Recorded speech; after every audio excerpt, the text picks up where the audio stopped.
Assalamualaikum warahmatullahi wabarakatuh. Dan pada video kali ini kita akan mengisahkan tentang Al-Barra bin Malik. Dan ini adalah kisah sahabat Nabi yang heroik dan dijuluki sebagai pahlawan Islam yang tangguh. Beliau adalah Al-Barra bin Malik, yaitu seorang sahabat Nabi yang terkenal dengan kepahlawanannya di medan perang. Meskipun kita semua juga tahu bahwa Islam memiliki banyak pahlawan-pahlawan, bukan hanya Al-Barra, namun setiap sahabat memiliki ciri khas tersendiri dalam kepahlawanannya. Seperti dalam kisah Usamah bin Zaid, pahlawan muda Islam yang menaklukkan pasukan Persia pada usia 18 tahun. Khalid bin Walid yang dijuluki pedang Allah, beliau tidak pernah kalah dalam medan perang. Dan masih banyak lagi yang lainnya. Namun begitu juga dengan sahabat Al-Barra bin Malik. Beliau juga memiliki ciri khas kepahlawanan yang tidak kalah hebatnya dari sahabat-sahabat Nabi yang lain yang terkenal seperti Umar bin Khattab, Ali bin Abi Thalib, dan lain sebagainya. Sehingga sangat disayangkan jika kita tidak mengetahui kisah Al-Barra bin Malik serta tidak menceritakannya kepada anak-anak kita.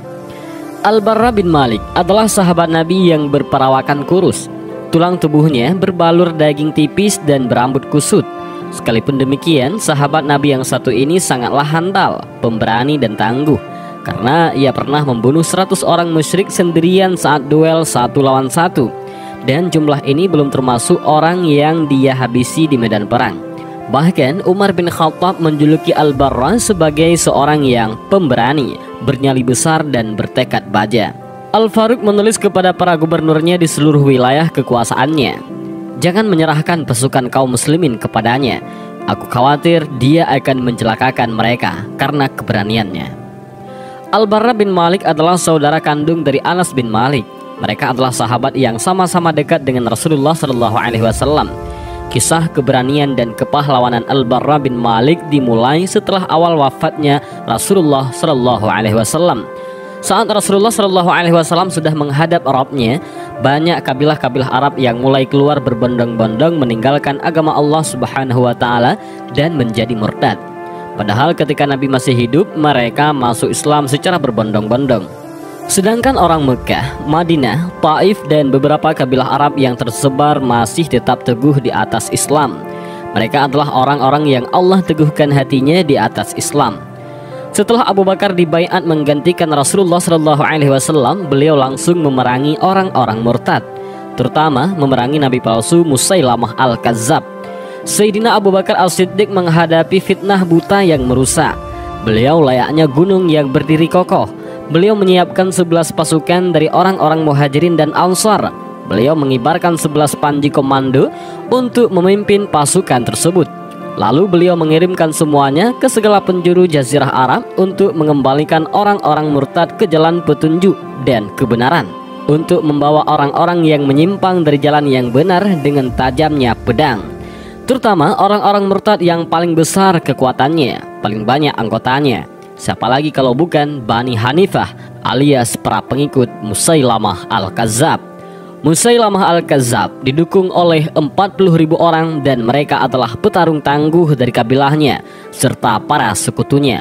Sebagaimana yang kita ketahui bahwa kebanyakan dari pengikut Musailamah Al-Kazzab adalah orang-orang yang mengikutinya karena fanatisme kepadanya, bukan karena beriman kepadanya.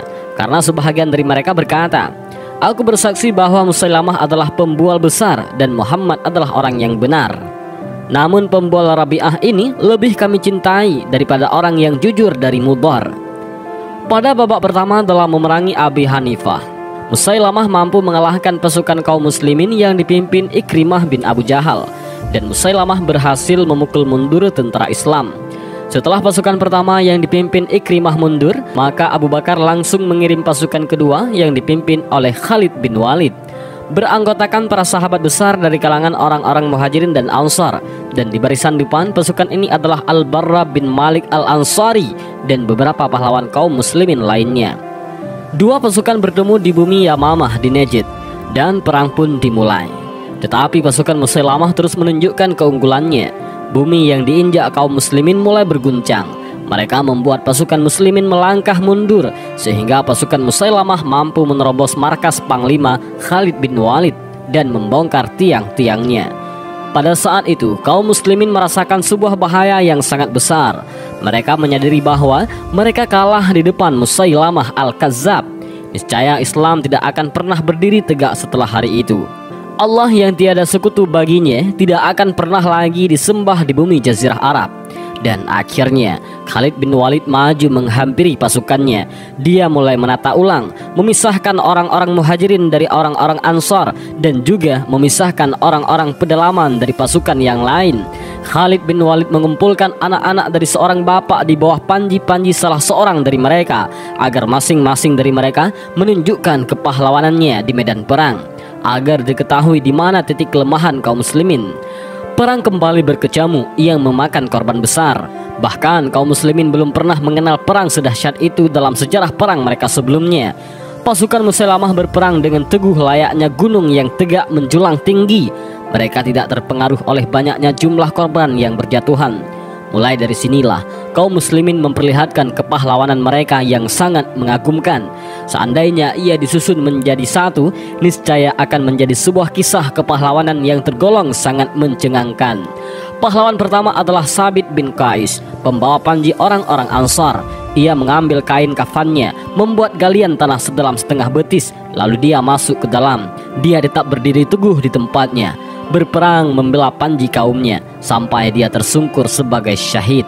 Kemudian Zaid bin Al-Khattab, saudara Umar bin Khattab, juga memperlihatkan kegigihannya.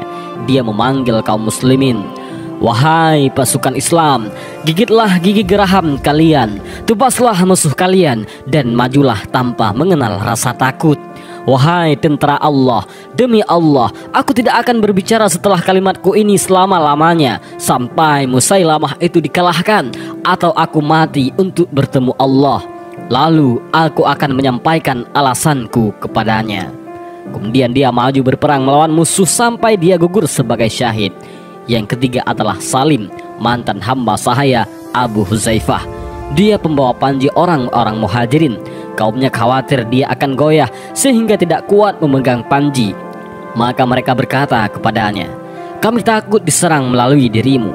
Maka dia menjawab, "Jika kalian sampai kalah karena aku, maka aku adalah seburuk-buruk penghafal Al-Quran." Kemudian dia maju dengan gagah berani sampai gugur sebagai syahid. Akhirnya puncak kepahlawanan mereka semuanya tampak ada pada Al-Barra bin Malik. Khalid radhiyallahu an melihat bahwa peperangan semakin sengit dan mencapai puncaknya. Pada saat itu Khalid menoleh kepada Al-Barra bin Malik dan berkata, "Majulah wahai pemuda Ansar." Maka Al-Barra melihat kepada kaumnya dan berkata dengan perkataan indah, memompa semangat kaum muslimin, "Wahai orang-orang Ansar, jangan ada salah seorang dari kalian yang berpikir untuk kembali pulang ke Madinah. Tidak ada Madinah bagi kalian setelah hari ini. Yang ada hanyalah Allah semata dan mati syahid." Lalu Al-Barra bin Malik melangkah maju menyerang orang-orang musyrik dan kaumnya mengikutinya. Dia menerjang membelah barisan musuh, menebaskan pedangnya ke leher musuh-musuh Allah, sehingga bumi yang dipijak oleh Musailamah dengan pasukannya berguncang. Maka mereka pun mundur berlindung ke dalam benteng yang kemudian dikenal setelah itu dalam sejarah dengan benteng kematian, karena banyaknya korban yang terbunuh di dalamnya. Benteng kematian ini sangat luas dan dindingnya yang tinggi.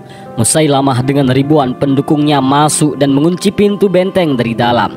Setelah bersembunyi di balik benteng, selanjutnya pasukan Musailamah menghujani kaum muslimin dengan anak-anak panah dari dalam benteng. Maka anak panah turun kepada kaum muslimin layaknya hujan yang turun dari langit. Pada saat itulah pahlawan kaum muslimin Al-Barra bin Malik melangkah ke depan dan berkata, "Wahai kaum muslimin, letakkan aku di sebuah tameng.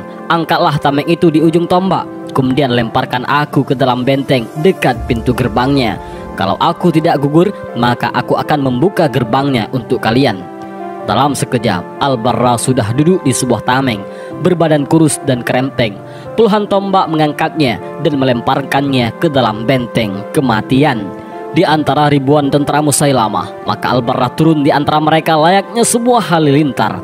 Al-Barrah melawan mereka sendirian di dekat gerbang benteng, menebaskan pedangnya sehingga dia berhasil menyudahi perlawanan 10 orang dari mereka dan membuka benteng, sekalipun dia harus menerima 80 lebih luka tubuhnya berupa tusukan anak panah atau tebasan pedang. Maka kaum muslimin berhamburan masuk ke dalam benteng kematian. Dari dinding-dindingnya dan pintu-pintunya mereka menebaskan pedang-pedang mereka ke leher orang-orang yang murtad. Kaum muslimin bisa membunuh sekitar 20.000 orang dari mereka. Kaum muslimin sampai kepada Musailamah dan mengirimkannya ke pintu kematian. Setelah semua selesai, Al-Barrah dibawa ke tendanya untuk diobati luka-lukanya. Khalid bin Walid menyempatkan diri untuk tinggal selama 1 bulan di Yamamah dalam rangka mengobati luka-lukanya, sehingga Allah memberinya kesembuhan dan menetapkan kemenangan bagi kaum muslimin melalui kedua tangannya. Meski sudah memenangkan perang melawan Musailamah, Al-Barrah terus mencari syahadah. Dia terus menurjani perang demi perang. Dia sangat ingin mewujudkan impian besarnya, rindu ingin bertemu dengan Nabi yang mulia, Rasulullah Sallallahu Alaihi Wasallam. Dan tibalah kini saat penaklukan kota Tustar di negeri Persia. Orang-orang Persia bersembunyi di salah satu bentengnya yang sangat tinggi. Maka kaum muslimin mengepung mereka dari segala penjuru seperti gelang mengelilingi pergelangan tangan. Pengepungan berlangsung lama. Orang-orang Rusia merasakan beratnya pengepungan. Maka mereka mulai mengulurkan rantai-rantai besi dari atas dinding benteng padanya, tergantung kait-kait yang telah dibakar dengan api, sehingga keadaannya lebih panas daripada bara. Kait-kait panas ini menyambar kaum muslimin dan menjepit mereka. Yang terjepit akan terangkat ke atas. Selanjutnya dia akan mati ataupun mendekat kematian. Salah satu pengait besi itu menyambar Anas bin Malik, yaitu saudara Al-Barrah bin Malik. Al-Barrah langsung memanjat dinding benteng, memegang rantai besi yang menyambar saudaranya. Dia melawan kait dan berusaha untuk melepaskan Anas bin Malik. Tangan Al-Barrah terbakar dan mengeluarkan asap, namun dia tidak memperdulikannya, sehingga dia berhasil menyelamatkan saudaranya. Al-Barrah turun ke tanah setelah tangannya hanya tinggal tulang tanpa daging. Dalam perang ini, Al-Barrah bin Malik Al-Ansari berdoa kepada Allah agar melimpahkan syahadah kepadanya. Maka Allah mengabulkan doanya, di mana dia gugur sebagai syahid yang bangga bisa bertemu Allah. Dan semoga Allah memberikan wajah Al-Barrah bin Malik berseri-seri di dalam surga, membuatnya tenang karena bisa menyusul Nabi Muhammad Sallallahu Alaihi Wasallam, orang kekasih yang paling dicintainya. Dan semoga Allah meridainya dan menjadikannya ridha. Dan semoga kita pun dikumpulkan bersama orang-orang yang mulia. Dan itulah kisah Al-Barrah bin Malik, seorang pahlawan Islam yang tangguh di medan perang. Dan semoga dengan kita mendengar kisah-kisah seperti ini, mudah-mudahan kita menambah wawasan, ilmu pengetahuan, juga kecintaan kita kepada para sahabat-sahabat Rasulullah Sallallahu Alaihi Wasallam yang telah berjuang mempertegakkan kalimah la ilaha illallah, yang telah membantu Rasulullah Sallallahu Alaihi Wasallam dalam menyebarkan dakwah dan ajaran Islam. Dan mudah-mudahan video ini bermanfaat. Wallahu a'lam bishawab. Assalamualaikum warahmatullahi wabarakatuh.